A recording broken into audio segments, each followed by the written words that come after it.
Welcome to God's Whole Story. This year, we're looking at every book in the Bible, piece by piece, 1 week at a time.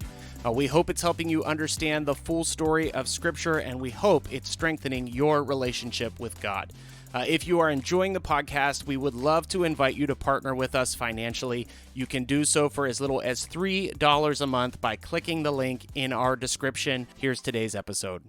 Hey everybody, welcome back to God's Whole Story. This week we are going to be jumping into the book of 1 Kings. We've just finished up with Samuel. Samuel was largely focused on the institution of the kingship, and now we're going to see where that kingship goes. We're going to have a little bit of David in the beginning of 1 Kings, go through Solomon, and then we just begin to see how the nation kind of goes from a very unified nation, one all together, and actually things begin to descend pretty quickly through 1 Kings and then also 2 Kings. So it's a bummer. There's going to be a lot of descending here before there's some ascending. All there is descending, I think. This is very true. So the book of Kings probably is written around the fall of Jerusalem, which we don't even get to 2 Kings. But, as 1st and 2 Kings is one book, we break it up just for convenience. We're going to do it in 2 episodes just because of the size, but it is one unit. So this week and next week is one complete thought. And some of the things that would be interesting is to look at where things start, and then when we get to the end of 2 Kings, where they have landed or where we've gone over these several hundred years. And so when we start this book, 1 King largely is going to focus on Solomon. And we are still in a united kingdom. There is one Israel. David ruled over one country. Solomon's going to rule over one, but that's going to change. Jerusalem was largely secure. It was peaceful. The temple was being built. There's a place of worship.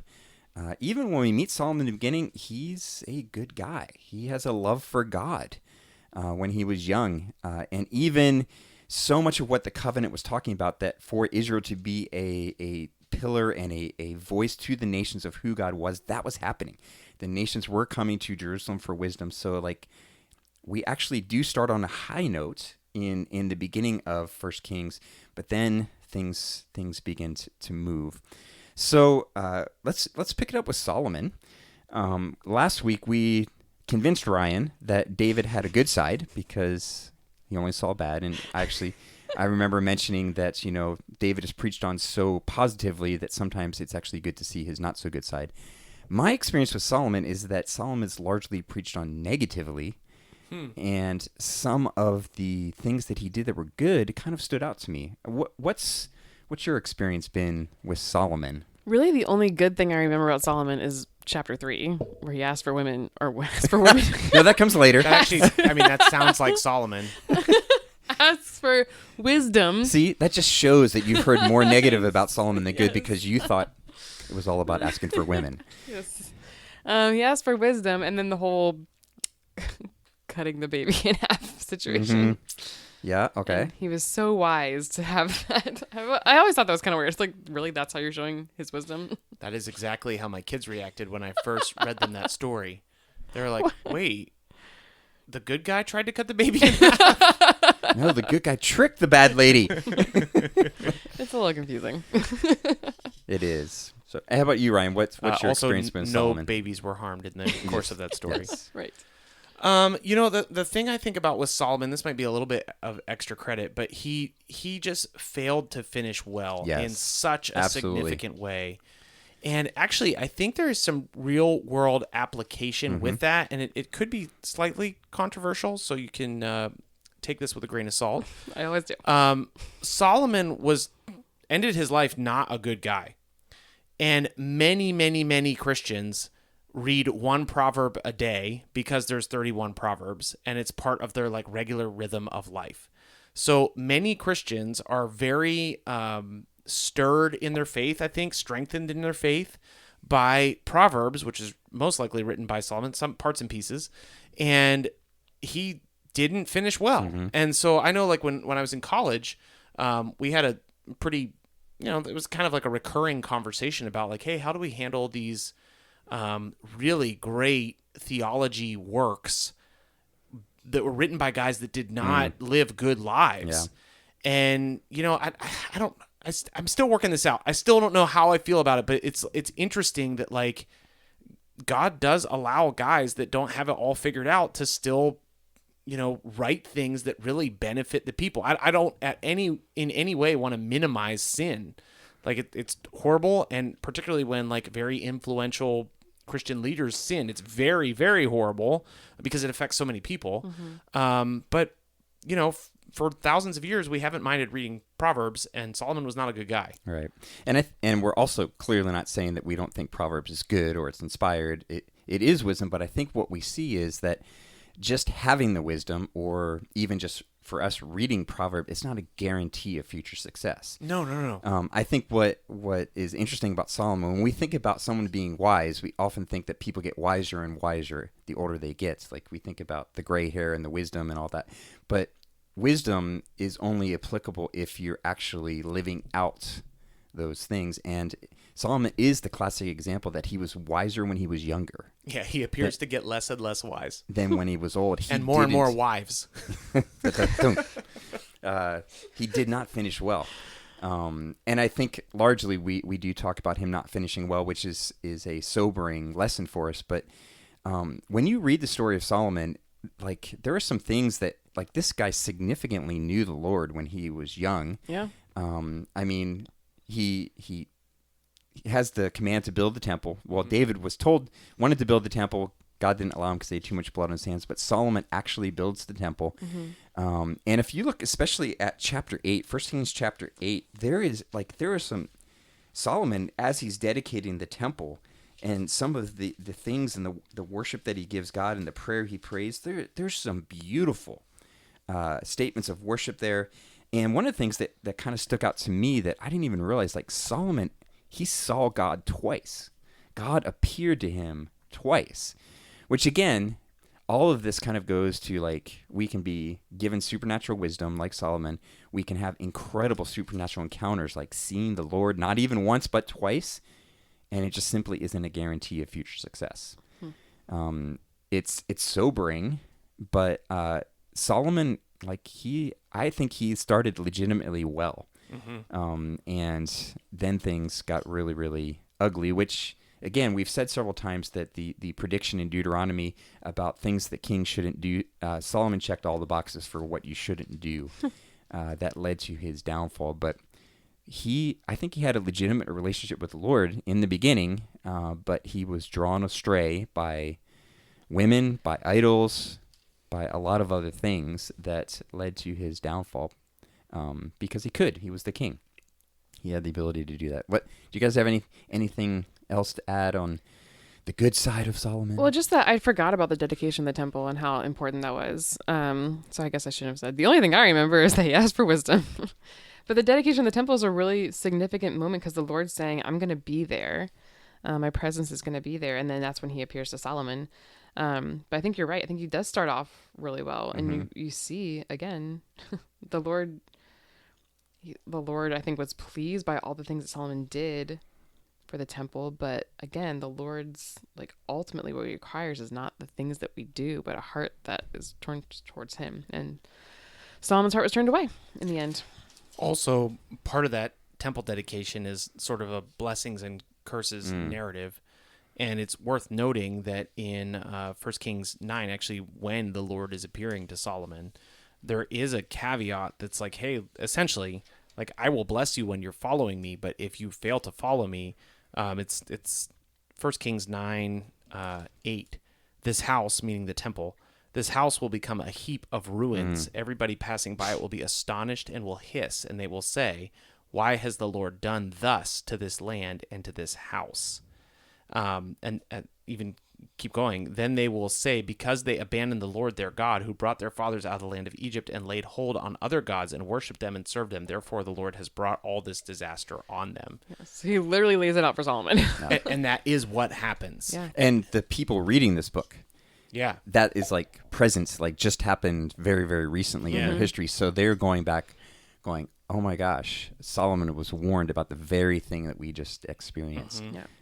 I think one other thing on the positive side too, like, let's note the uniqueness here of what's happening in Israel's history, that when Solomon builds the temple and God fills it, this would be the last time that they've had kind of a tangible representation of the presence of God since the wilderness, with the pillar of fire by night and the cloud by day. Like this is, and again, it's like God is once again, he's still pursuing through all the judges, through, the craziness that we saw with Saul and David. He is still pursuing his people to dwell with them. And once again, he's in their midst. He is living in the temple with his people in Jerusalem. That's should be one of the highlights. And we should kind of expect that, okay, wow, the next several chapters are just going to be like glorious. It can actually be a little shocking how fast this story turns. I did notice, and you're probably getting to this, in chapter 11, that it says in verse 4, as Solomon grew old, his wives turned his heart after other gods. So I wonder how much of Solomon's life was actually turned away from God. Was it just the last years of his life, or do you think it was the majority of his life? I actually don't know the answer. I don't think we have. Yeah, we probably don't have a straight up answer on that, but I just noticed that one word. It wasn't just a one day. Mm-hmm. By the time the verse that you're reading, he's got many wives already. Mm-hmm. Yes. Those wives are all worshiping other gods. Those and wives. So this is, he eventually got 700 wives. That didn't happen. He didn't one day go out and marry 699 other women. What else are they doing back then? Wow. It is shocking that we do see that Solomon, who clearly knew that this wasn't a good idea from Scripture, ended up with 700 wives and 300 concubines on top of that. It's interesting if you look back at Deuteronomy 17, and I think it is a critical chapter to understand to help interpret all of these stories about kings. Like God explicitly forbids, talking about the king. This is Deuteronomy 17:17. He shall not acquire many wives for himself, which he does pretty quickly. Mm-hmm. Lest his heart turn away, nor shall he acquire for himself excessive silver and gold, which is like the hallmark of Solomon's reign. Mm-hmm. And it's also something that we often use as proof of his success. Mm-hmm. Well, the Lord told him he was going to give him wealth and honor. Yeah, but it's actually like not great. I think the pursuit of the wealth and honor is what became not great. Like Right. Having it wasn't the problem. It's what he did with it and where it went. It's just so interesting that, the question is, when did he turn? Based on what we know about him, how the narrative unfolds, it seems like that turning starts pretty early in the story. And, the evidence is not clear until much later in the story. But, if he knew the law, he would know that that's prohibited. Yes, so we've got those things happening, and if you're just going chapter by chapter, it's like Solomon turns from the Lord. A few chapters later, we start to see he has family issues. His sons are starting to rebel, and very quickly, the unified kingdom of Israel begins to divide. There is a fairly firm date that is generally accepted around when the kingdom divided, that we're like around 931 is when the kingdom divided, and this is, we kind of begin what we're going to see through Kings and then eventually in Chronicles as well, that we've got two parts of what previously has been known as Israel. And this does get a little confusing. It gets very confusing. That we have of the entire place, we have a northern kingdom that is still called Israel. Mm-hmm. But the southern kingdom, which is only made up of two tribes, is now called Judah. So you're going to start to get more familiar with that, and we begin to see kings in each one.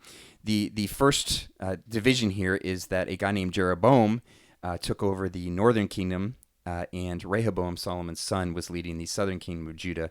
And one of the first things that Jeroboam does that should raise a lot of eyebrows is that Jeroboam decides to say, we don't need to go to Jerusalem to worship, we can worship in our own place. So he sets up altars of worship, and he makes golden calves. Oh, man. Golden calves. Where have we seen golden calves before? You think that they would be like, sounds familiar. So didn't they just come out of the fire in the past and there were calves? So obviously we're seeing just how fast Israel, they just had God fill the temple, not probably a few decades before. and they're very quickly abandoning that worship. And it really begins kind of, you can trace the kings of the northern kingdom of Israel, you can trace the kings of the southern kingdom of Israel, and we begin to see kind of their interaction. And we are always meant to evaluate, are these good kings or are they bad kings? And kings largely looks at, do they follow the covenant? Do they take away false idols and idols of worship? Do they keep the covenant? There's not a whole lot of good ones. Not many at all. There's none in the northern kingdom, and there's only a few in the southern kingdom. But we get to see some of their interaction as we go through this divided kingdom. Yikes. So lots of kings, not a whole lot of good guys. One of the stories, one of the unique characters in the book of 1 Kings is a guy named Elijah. Because what we begin to see, we saw it a little bit in Samuel with that there was prophets that would come on occasion. Samuel was a prophet, Nathan was a prophet, but there is definitely a role that prophets play in interacting with kings. That the role of the prophet was to call the king and the nation back to the covenant. Sometimes we've described them as the covenant policemen, that they will kind of try to enforce God's law. And so these prophets will show up and especially confront some of the kings.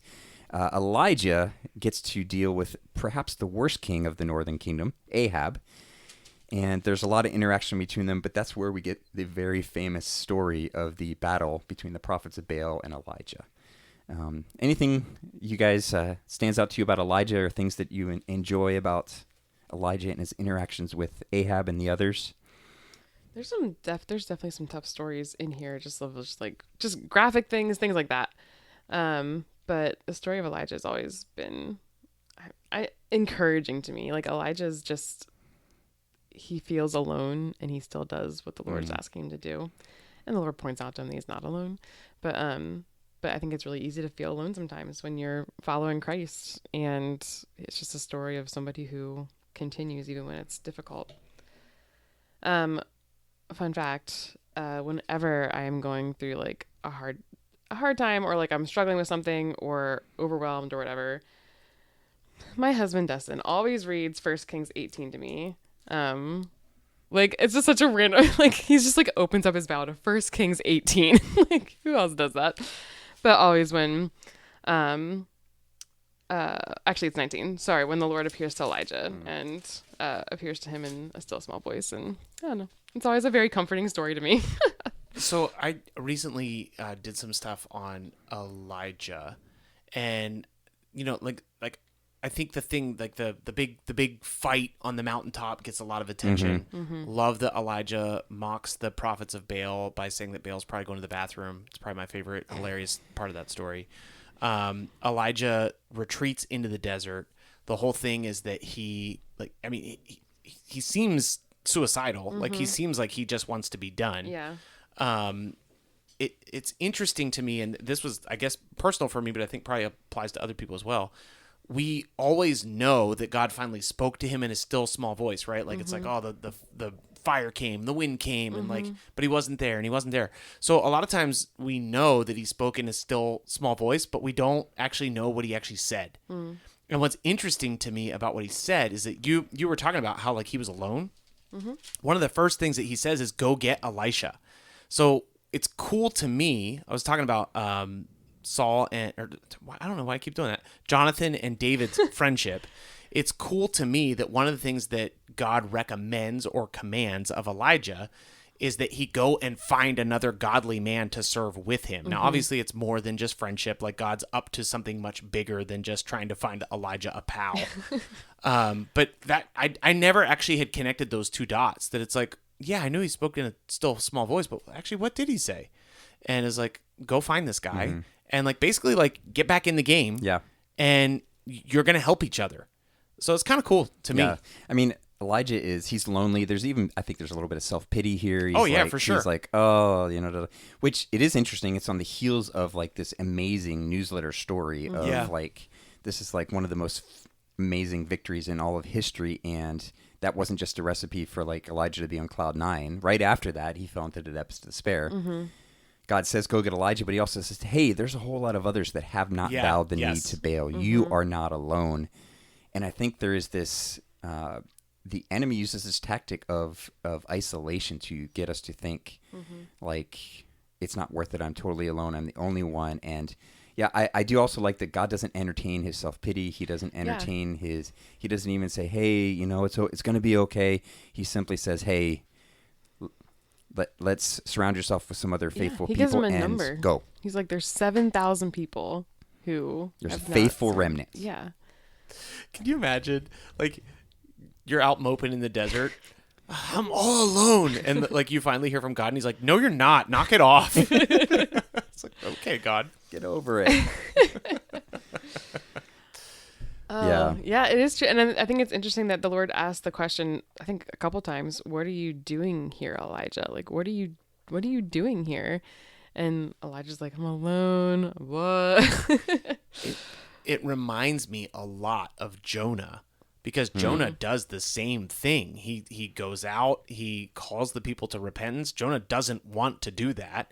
And there's this incredible move of God where the people do repent. It actually makes him mad. So I don't know that they're exactly the same, but we do find Jonah in a very similar circumstance. And God actually interacts with Jonah in a very similar way. Like, hey, man, knock it off. Like, why are you so mopey out here in the desert and not rejoicing over all these people? So it's kind of interesting. We get more to the story of Elijah, I think, because Jonah just kind of ends. Yeah. But well, I mean, this was not just a random guy, just a little insecure guy. Like, this is Elijah. This is the guy who is considered the greatest of the prophets. When people show up in the Promised Land on the Mount of Transfiguration with Jesus, it is Moses and Elijah. Like, he kind of has some top billing here, but we also see his humanity. We see that ministry success isn't just a recipe for the perfect life. There's a lot of lessons that we see here, and I think there's a lot of great application for there's a real thing with loneliness in ministry or loneliness in leadership that you do need that connection. I mean, it should make sense because God said it from back in the garden that it's not good for man to be alone. And that wasn't just marriage. That was friendship. That was connection. So there's lots of interesting stories with Elijah. And really, 1 Kings we just continue to follow the northern kingdom on its descent. And it weaves right into 2 Kings that we will be talking about a little bit more next week. Where we're going to see kind of how this era of history ends up in a very, very different place than where it started. So thanks for joining us this week. Take a look at 1 Kings. Go back to our daily podcast and read some of the stories. There's some incredible stories in there. Lots of leadership lessons in this book. And we will see you next week for 2 Kings.